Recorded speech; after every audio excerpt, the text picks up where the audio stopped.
Slania Corvids, I am Corvus Luggenikos and welcome again to the Nemeton. Today I want to review the film that I watched, that is The Love Witch.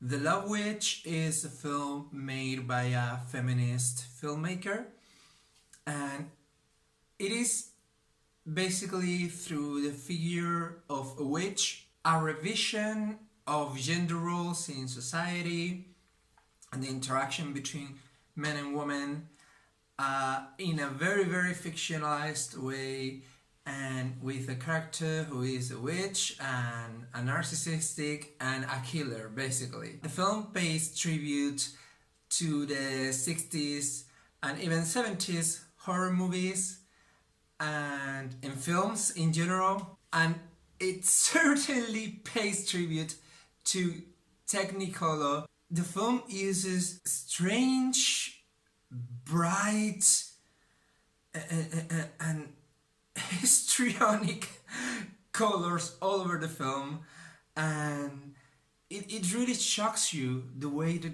color is used, but it's brilliant. I found the film to be genius, and it's fantastic, really.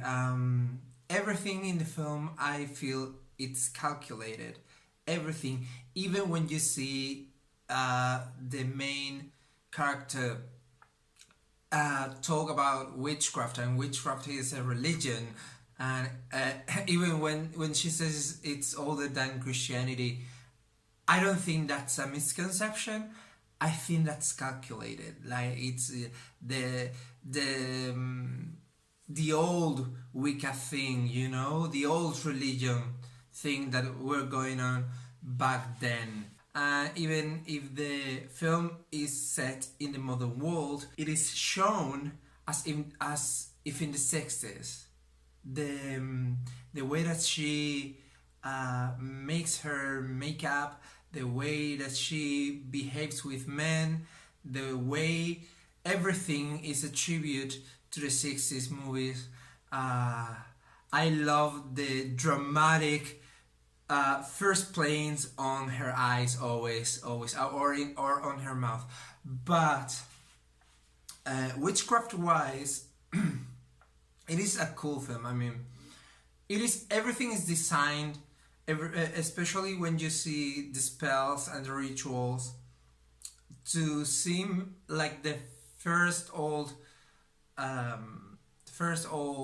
photographs of Wiccan rituals or witches rituals, and also like if it was the Rider-Waite tarot deck.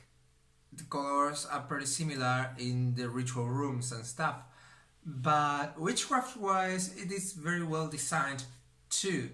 The spells are well elaborated with herb bags and potions, and she makes her own candles. The plot is about Elaine, a witch that is obsessed with finding the perfect love. So she uses spells and stuff to make men fall in love with her, which is another interaction thing that they analyze, because this was one of the biggest fear of men when they burned witches, that they could make men fall in love with them. But yeah, she makes them love her, and the outcome is always disastrous. They basically end up all dead. The spell makes them what she herself defines as pussies. So she loses interest after they stop being real men. She's certainly psychopathic and a narcissist, so she's not the greatest role model that you can find in a witch. But it is really interesting because you can certainly see that she's been abused. Actually, her coven leader is clearly a pervert. that uses sex magic as an excuse. The dialogues are very lame, but are certainly as lame as the 60s movies were. I think it's like an experiment, and I think it went very well. She's not a good... No witch in the film is a good role model, but the witchcraft is like very well put. Like she makes... You can see her making her potions, making her witch puppets.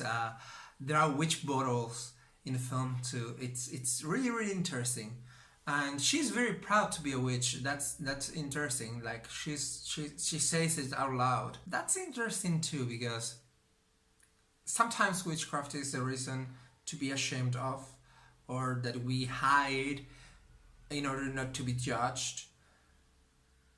Certainly that's something that I do. I many times don't say I practice witchcraft or I have an interest in witchcraft. Many times I only tell about my religion, my pagan religion. So it's interesting. But yeah, and the ritual objects are all pretty interesting, all colorful too. And I love Elaine. I mean, again, she's not a good role model. Like, don't be like Elaine. She's a narcissistic psychopath. But as a witch, she is pretty lovable.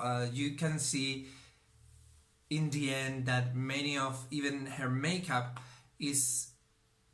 They are potions to attract men.